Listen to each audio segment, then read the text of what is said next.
part 2, amen, of what we're teaching about the understanding of discipleship, and touched on just a few things. But here, what the Bible says in 1 Timothy chapter 4, that many will depart from the faith in the last days. Well, let me tell you something. That means you. Now, I've seen men in the church, amen, who have come in and say, I want to be discipled. I want to do this. I want to do that. And then just because they may hear something from myself and misunderstand what I say because of their emotional problems, like we had a young man here, okay, who misinterpreted what I said. Okay? Said, oh, Pastor, I love you, but I don't know, you said this, and he walked away. Okay? And now, but he's been to many other churches. And he's trying to find himself. His way of thinking, well, I guess I'll go get drunk on it and go to jail and do all the nonsense he's doing. You understand what I'm saying? So you can misunderstand what one is saying. Because why? Your mind is not totally surrendered to God. Yep. You're misunderstanding everything, and this can cause you to depart from the faith, because hypocrisy is something that we all live with.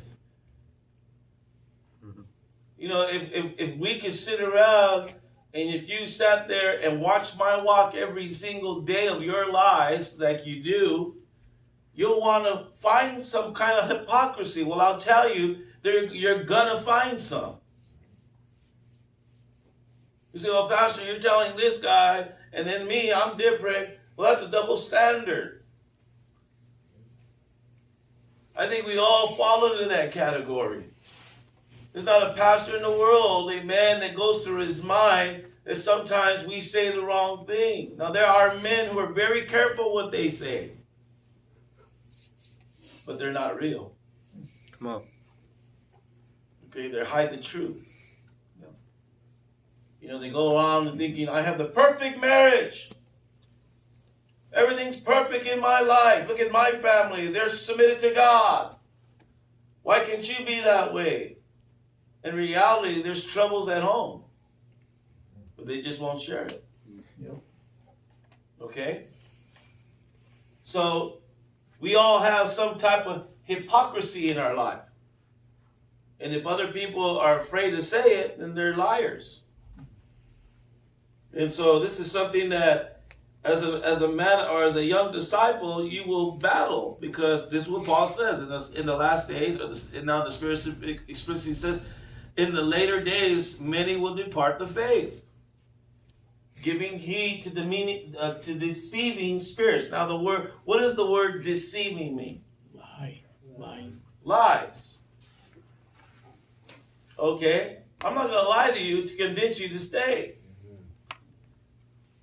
I don't want to see anybody lost or leave, but I warned many men.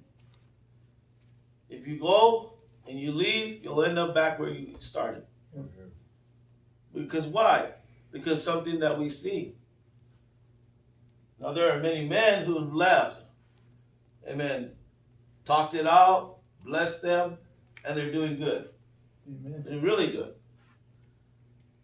But they're not. Are they into the world of hypocrisy? Why do people leave? What is the deceiving spirits that we have to watch ourselves from?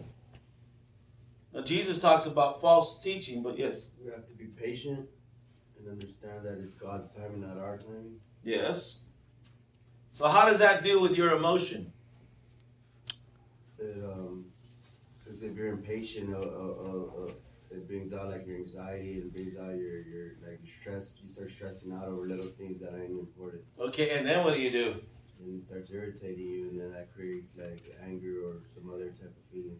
But who do you take it out of? Your brothers and people you care about. Yes. You see, that's how we handle things. Amen. Okay, when anxiety comes, what do we want to do? We want to make other people. You know, depressed people want to make other people depressed. Wow. Yep. Okay? If one's anxious, we want to... You know, there's often times when the whole house could be anxious and everybody's... and I'll walk in, hey, that needs to stop. I have faith in God. Come on. And And all of a sudden, everybody's happy. Yeah. Okay? Why? I don't want Pastor to know what I'm going through right now. Because why? Maybe it's childish.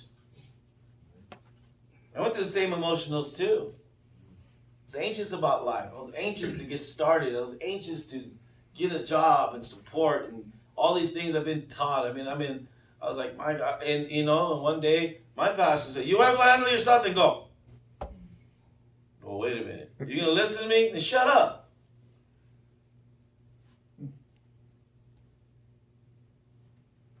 I was like, man, in my mind, I think, who's this guy telling me to shut up? But once in a while, you need that little shock. Yep. Hey, get your mind straight. Come on, come back. We used to have this thing in the men's home. Guys used to stand in the backyard looking over the fence, just gazing. Looking over the fence, watching cars go by. I walk outside and say, hey, come back, brother, come back. Oh.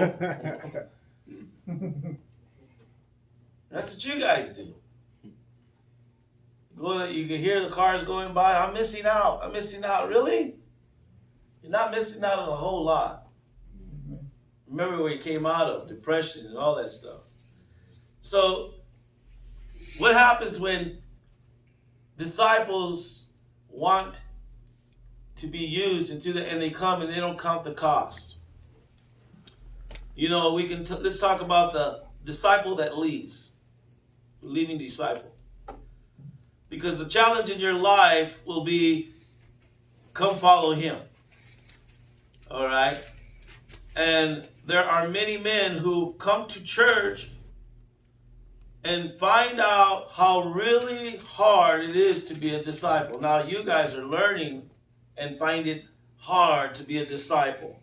Why is discipleship so hard for many?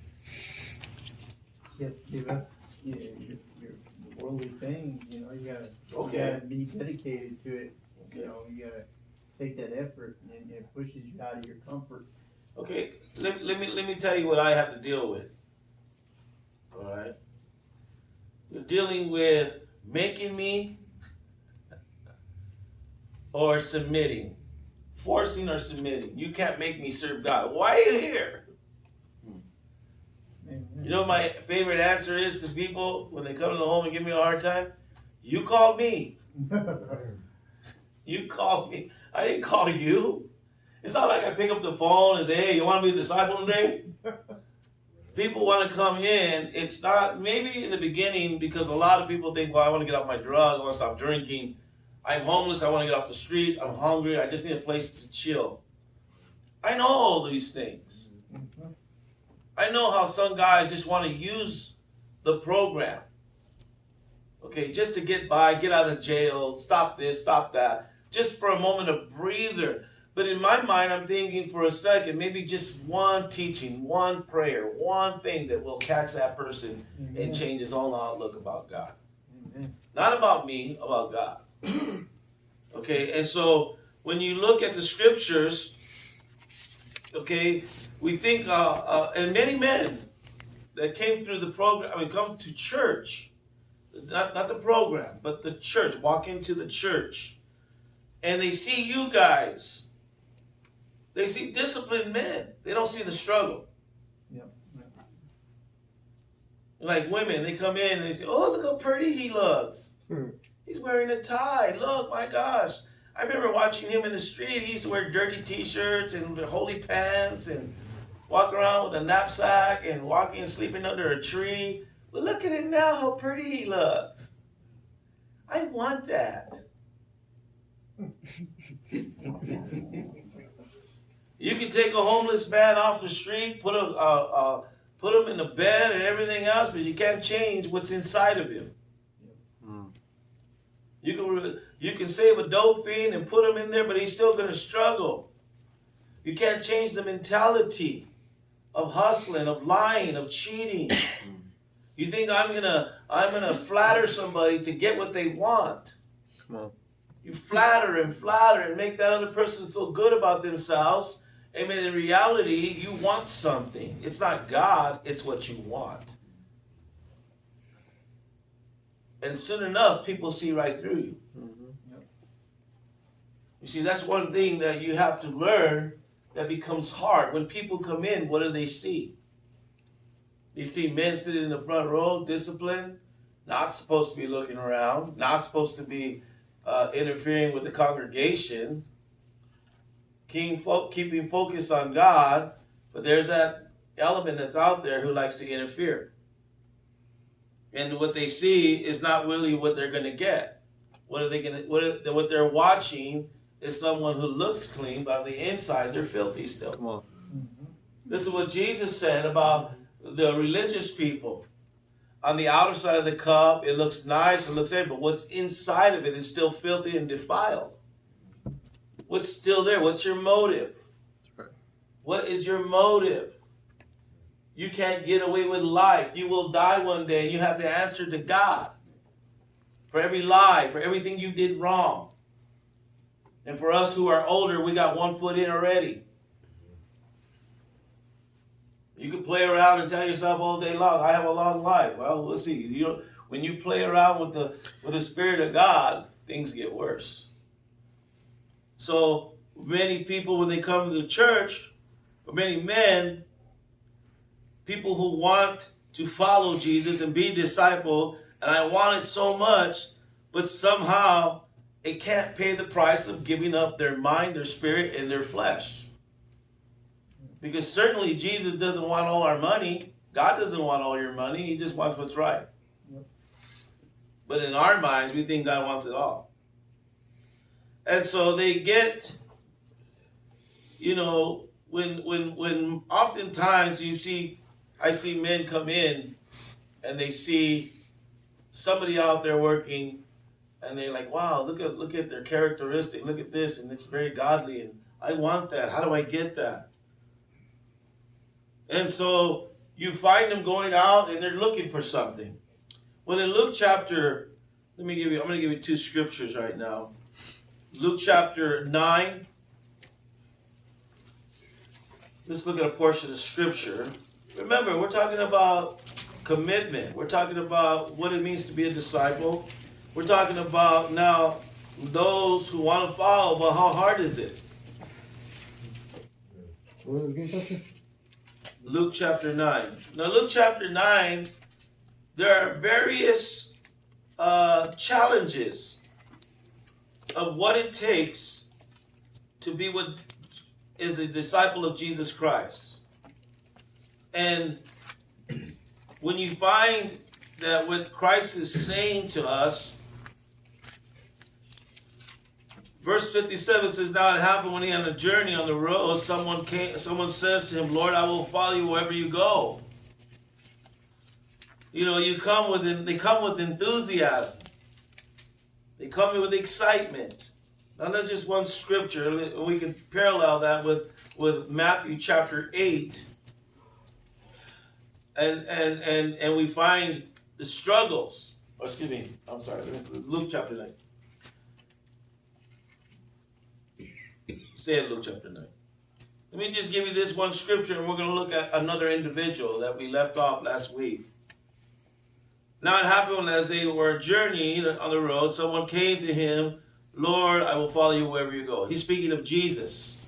Seeing the disciples follow Jesus, seeing what they have done, how Christ used them, how Jesus used them, the rabbi, and their characteristics, when you're out and about, they're those who are about and they witness and you're telling them about coming to church and about what you're excited about what Jesus is doing for you. Amen. I hope some of you go out when you're out working or whatever, you're testifying, because some of you may be embarrassed. Yeah, I'm in that home. Yeah, I'm in that place. Or where do you live at? Oh, no, don't worry about where I live. You become embarrassed about it. Yeah.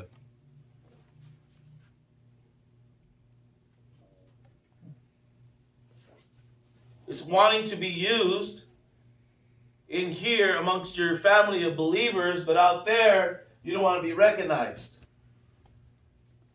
Okay? And so some of the disciples, like this young man, comes up eagerly.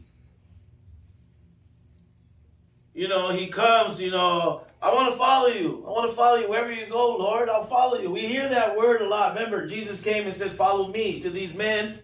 He comes to these disciples, Peter, James, and John, and the rest of them, and says, come follow me. Now you notice that one thing that Jesus did is that he called, in the Gospel of John chapter 1, you had Andrew, Peter, James, and John, Nathaniel, and I can't remember the other guy's name. About 5 guys Jesus called.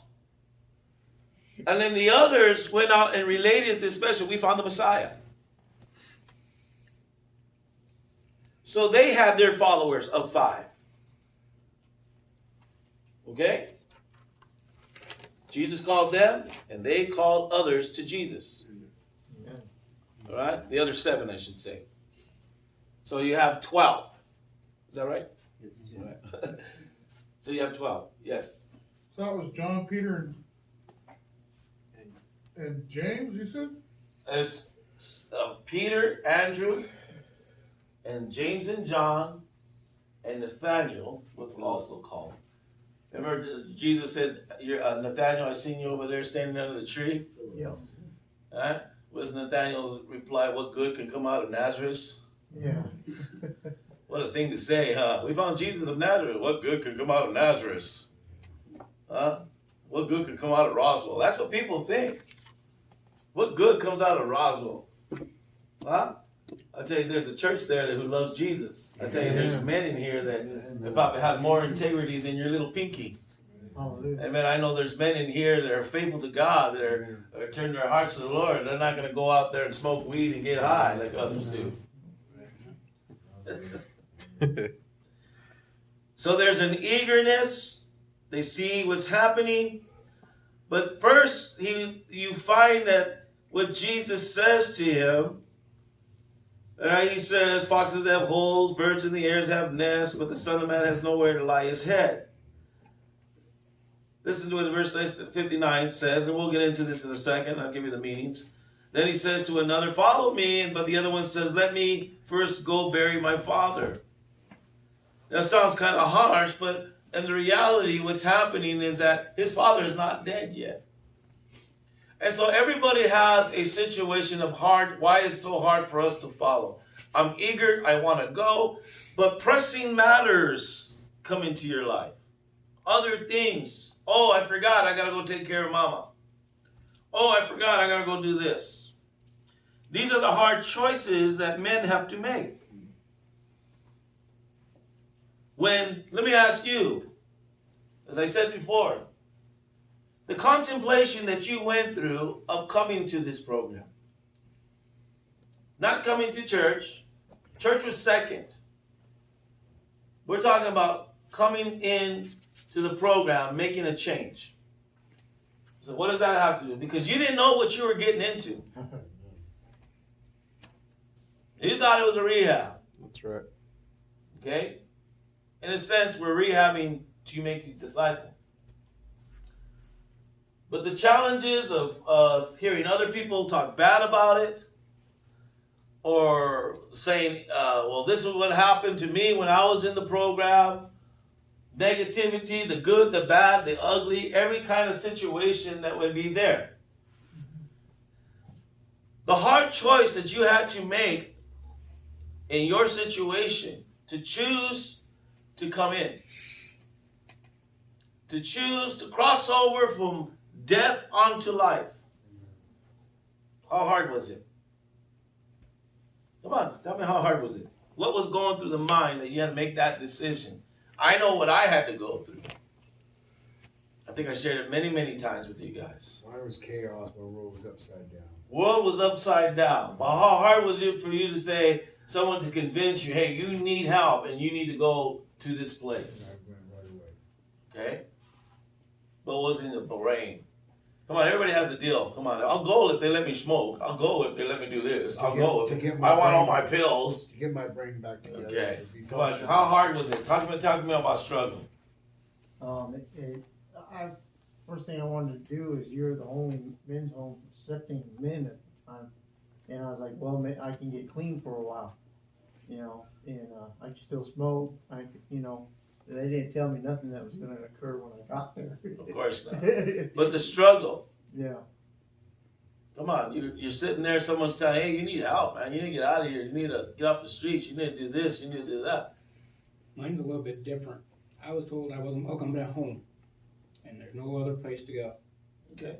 But still, the contemplation of coming here. It scared me. I was like, Scared, fear. Okay? It's Yeah. fear. Fear because I didn't know what to expect. what to expect, what to think. Okay? Well, like the second time when I came, you know, it was kind of hard for me to call you.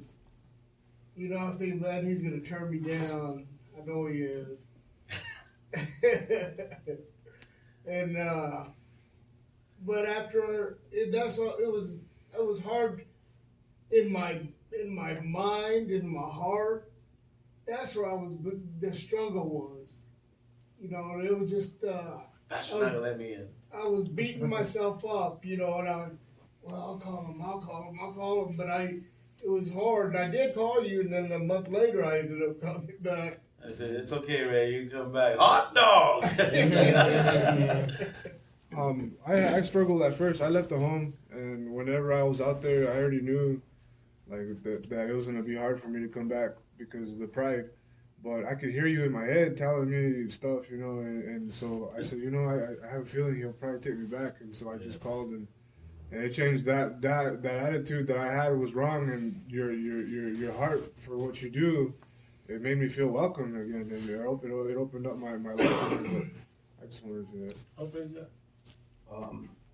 I struggled on actually like deciding to do this. You know, luckily I had a man of God help me through this. You know what I mean? Like now he letting me look back every time, because I came from California, and every time the bus or any stop we would do, I was thinking, man, I should just bounce, Just run. go back home. But he would, Brother Steve would keep texting me and telling me that this is the right choice. Don't look back. You know what I mean? God got you. God got you. But he kept telling me, because I kept withdrawing, and I kept wanting to, you know, drink and go get high, but. You know, I somehow made it all the way here, even if when the bus broke down in Alamogordo, and I was still right there, like, stressing, and luckily I still made it, you know what I mean? Yeah, we almost got another to get you, too. Go ahead, anybody else? I was just, I didn't really want to change my ways, and I was afraid that if I did, I wouldn't be able to stick to it. Struggle. It took 2 years worth of prayer from my brother and the church over there and the church here for me to finally decide to go to the home, because he started preaching to me. I mean, 2 years before I went to the home, and I even remember going to a discipleship in Jerusalem. That was the first time I ever seen you. And you know, and I didn't want to. And when I was leaving, I didn't know what I was expecting. I mean, I knew that there was a lot of discipline, but I never realized how much you had to give up, you know, like just living your own life. Because I remember getting over there and saying, hey, well, let's go out to eat, I'm hungry. And not knowing, you know, that it doesn't work like that. It doesn't work like that. But, you know, it's a change, because I've learned, I mean, there's things I'm still working, but I know that now I don't talk back as much as I used to. I mean, there's still things working on, but there's a lot of things that I had to give up. I mean, for my own sake. Yeah, because it's very hard to make that choice. David, you have something? Yeah, when I was in county, I heard about this place, and trust me, it wasn't good. But I didn't want to sleep under a bridge or go back into a shelter, and I decided to come here. When I actually started hearing words, though, you know, from the Bible, from you, it changed. You know, I never heard things like this in my life. You know, like you said, we're from the world, and our flesh gets in, you know, into us really bad.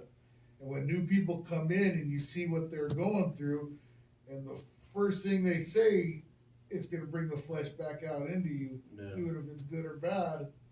And that's what I struggle because I still got the flesh in me still. I got a big portion of that. Everybody's trying to die to it every day. Well, speaking about county, that's where I met you. Yeah. County jail, Remember? years back, and I remember you going to my court, district court, and they were trying to give me 18 months in prison, and with the help of you and my lawyer, they gave me 6 months of swinging spear. Yep. To complete that, Swinging spear. and 18 months probation and 30 days rehab, and I completed that too. Now, I'm here 3 months on one free will, and I'm happy. Praise Thank you for God. everything. It's awesome. Well, you know, one of the hardest things is the contemplation of going into somewhere telling you someone telling you what to do. Someone telling you when to get up, somebody telling you this, and somebody telling you that was the main struggle for myself. I contemplated for weeks and weeks and weeks. But like many of you, I mean, I was sleeping here, sleeping there, in crack houses, doing drugs. All right? I mean, there's a lot of things that were going on in my life, okay? Been shot at, okay? Beat up, stabbed. I mean, nothing was going good. And all I kept thinking to myself is that, you know what? The only thing that was left for me was to go get help. Okay? And the kind of help that was there for me was in a place like this. You know, where the foundation started. And, you know, I struggled too. Every day I was thinking about, well, I don't want to be told what to do, and I don't want to give up this, and I don't want to do that. But God does some things in your life. Yeah. So it's not just not just saying I'm going to do something, but, okay, let's make a deal with God. God doesn't make deals with us. If you do this for me, I'll do this for you. That's us making a deal. All right?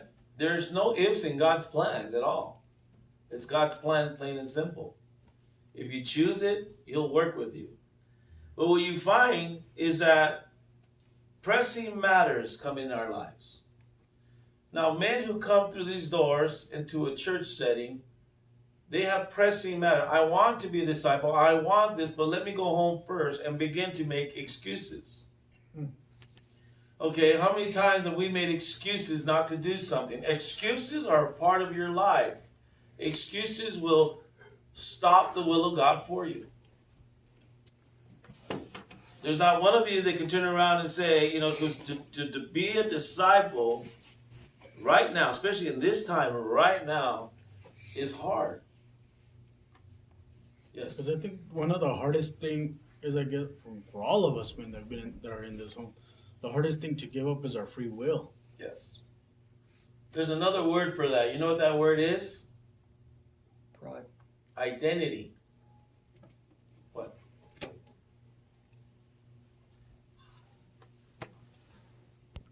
It's the identity. Taking on the identity of Jesus, and we battle our identity. In the next segment, we're going to talk about identity. Because this goes right back to what eager disciple. I want discipleship. I want to follow, but then other matters start rising. The challenges go out, but matters in your life start. Especially within the disciples in the church. Not so much with you guys, because you guys are here. I'm working with you. But guys that come through the church have issues and problems and matter of families. So those become more pressing matters than the actual work of being a disciple, and excuses come with that. So let's stop there for a second.